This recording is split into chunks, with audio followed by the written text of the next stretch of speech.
Robert Duvall finally talks about Gregory Peck. Robert Duvall was born Robert Selden Duvall on January 5, 1931, in San Diego, California. Duvall grew up in a family that cared about learning and following rules. His father was an Army officer, and he taught him about being organized, while his mother supported his early love for the arts. When he was young, Duvall showed a natural curiosity and understanding of emotions that would later help him become a great actor, allowing him to show the small, tricky parts of how people act and feel. With amazing understanding, Duvall's path to becoming an actor didn't happen quickly or easily. It was a careful, hard-working process of learning how to act. He went to the University of Texas at Austin, where he threw himself into theater and practiced his acting skills, showing a special mix of talent, hard work, and love of learning. To learn even more, Duvall studied at the Neighborhood Playhouse in New York City, a famous acting school that taught the Stanislavski method, which focuses on making characters feel real and showing true emotions. This training built the base for his career, giving him the skills to play characters not as simple types, but as complete real people with depth, contradictions, and human feelings. Duvall's early work on stage prepared him for his later movie success.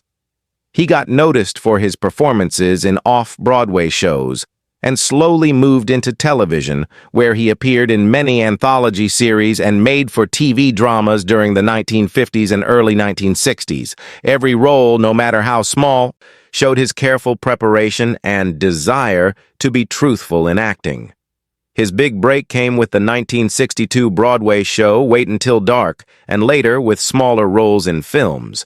But it was his work with director Francis Ford Coppola that really launched him into becoming a movie legend.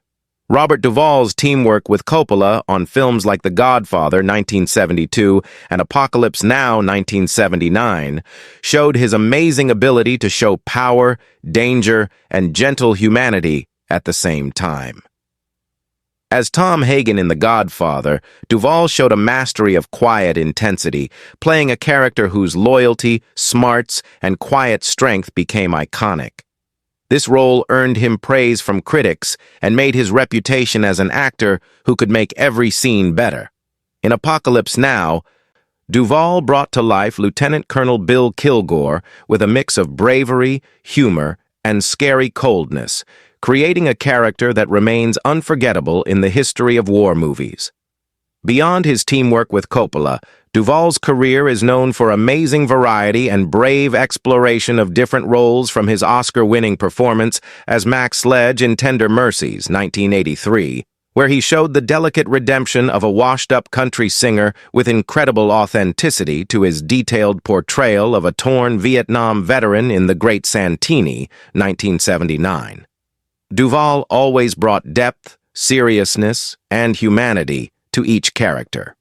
His way of acting is famously deep. He often does exhaustive research, learning accents, habits, and behaviors to make sure that every character feels lived in and real. Outside of acting, Duvall has shown a deep commitment to the craft itself, teaching younger actors, producing films, and sometimes stepping behind the camera as a director. His work shows not only a dedication to storytelling, but also a deep respect for the teamwork nature of movies. Duvall's influence goes far beyond his own performances. His focus on being real, patient, and emotionally truthful has inspired many actors to approach their craft with seriousness and honesty. Over the course of his amazing career, Robert Duvall didn't just conquer the big screen. He carved out an equally powerful presence on television, taking on roles that demanded both emotional depth and historical complexity. One of the most striking examples of his power as a character actor came with his Golden Globe portrayal of Joseph Stalin in the praised television film Stalin. Through a chillingly precise performance, he captured the contradictions of the Soviet dictator with an intensity that left audiences stunned and critics raving. Not long after, he delivered another unforgettable transformation as Adolf Eichmann in The Man Who Captured Eichmann, playing one of history's most ruthless figures with a quiet, unsettling realism that showed his ability to tackle even the darkest corners of human nature. By the turn of the millennium, Duvall's star burned brighter than ever. The year 2000 alone saw him appearing in an impressive trio of films: Gone in 60 Seconds, The Sixth Day, and A Shot at Glory. Each one offering a different flavor of his acting variety.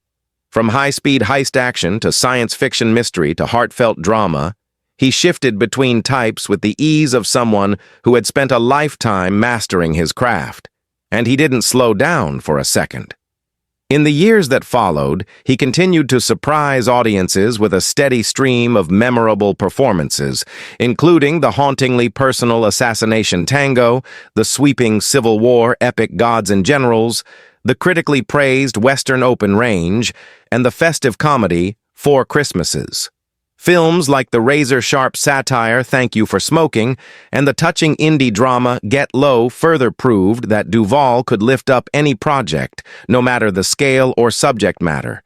In 2011, he brought warmth, wisdom, and quiet intensity to the role of Johnny Crawford in 7 Days in Utopia, delivering another performance that connected deeply with fans of inspirational storytelling. The momentum continued into 2012, when he appeared in both Jane Mansfield's Car, a quirky multi-generational drama, and Jack Reacher, where he added gritty realness to the film's suspense-filled world. Then came 2014, a historic year in Duvall's already amazing career. With his role in The Judge, he earned an Academy Award nomination for Best Supporting Actor, becoming the oldest nominee ever in that category. His performance, marked by vulnerability, strength, and emotional rawness, reminded audiences once again why he remains one of Hollywood's most enduring talents. And even after achieving that milestone, he kept pushing forward, taking on compelling roles in films like Wild Horses, the labor movement drama In Dubious Battle, and the critically acclaimed thriller Widows. Each appearance proved a simple truth. Robert Duvall is not just an actor. He is a movie force who has spent decades shaping the landscape of American film and television with unwavering dedication, endless curiosity, and a gift for bringing unforgettable characters to life. Robert Duvall's personal life, particularly his romantic relationships and marriages, shows a journey marked by love, loss, and eventual stability.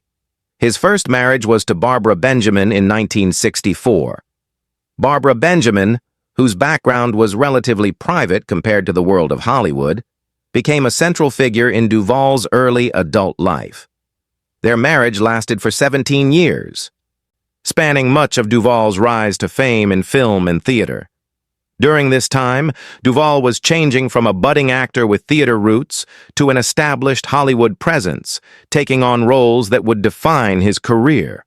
While the details of their marriage remained mostly private, it is known that the pressures of Hollywood combined with personal differences eventually led to their divorce in 1981.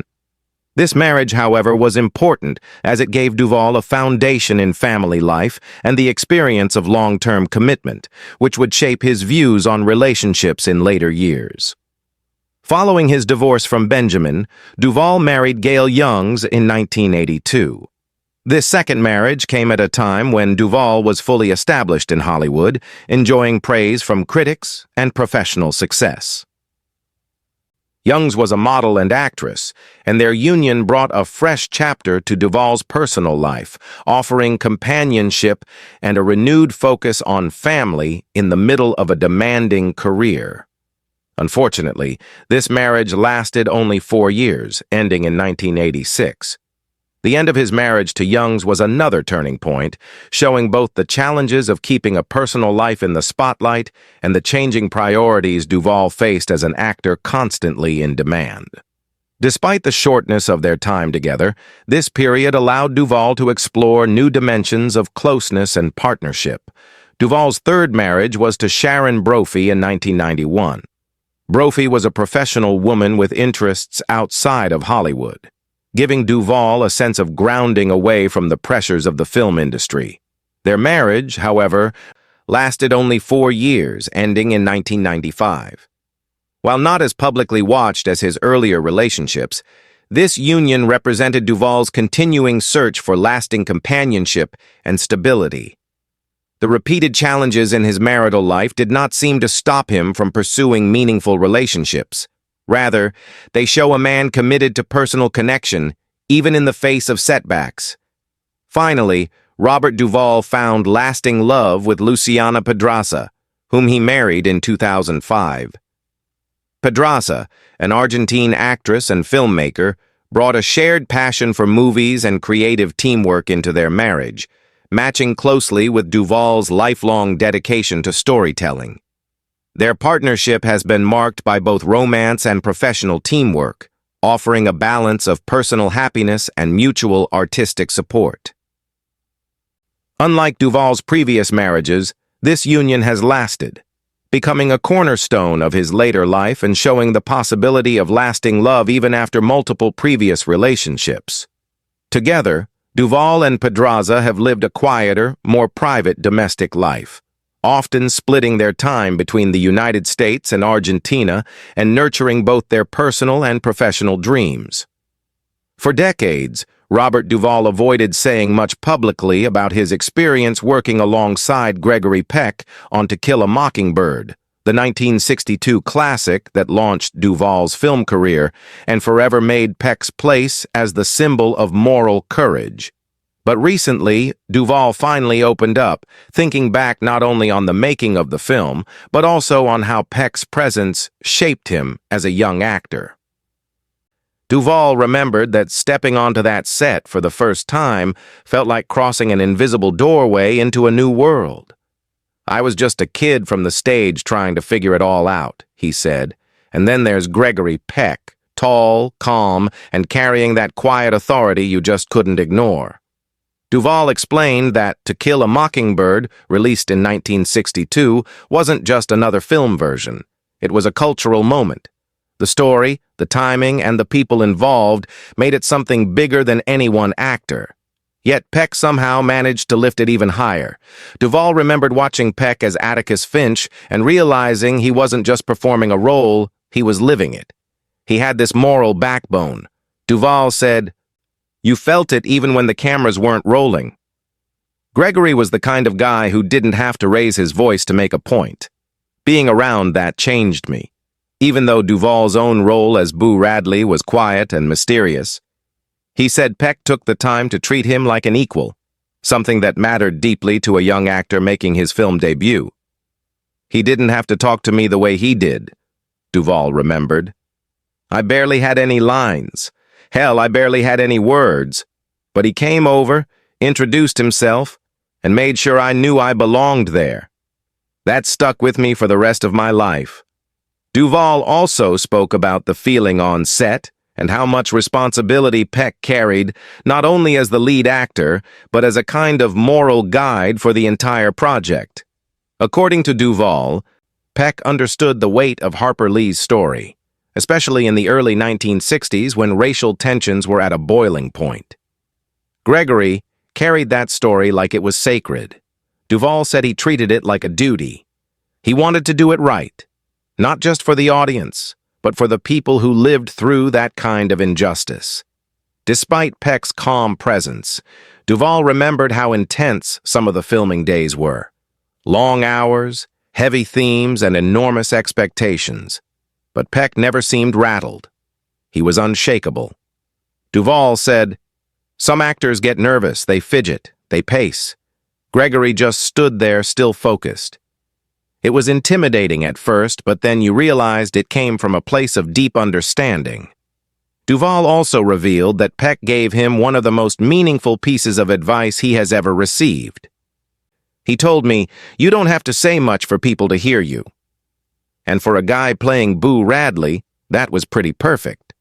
Duvall explained that this idea that presence, small details, and holding back can be just as powerful as dialogue shaped his entire career, influencing the understated realism he became famous for.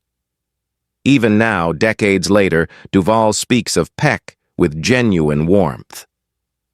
Gregory was a gentleman in the old-fashioned sense. He said there was no ego, no arrogance. He took the work seriously, but he didn't take himself too seriously. I learned a lot from just watching him. In breaking his long silence, Duvall made it clear that his admiration for Gregory Peck had never faded. Time, if anything, had only made his appreciation stronger. He was one of the good ones, Duvall said simply. And I'm grateful I got to start my career standing in his shadow.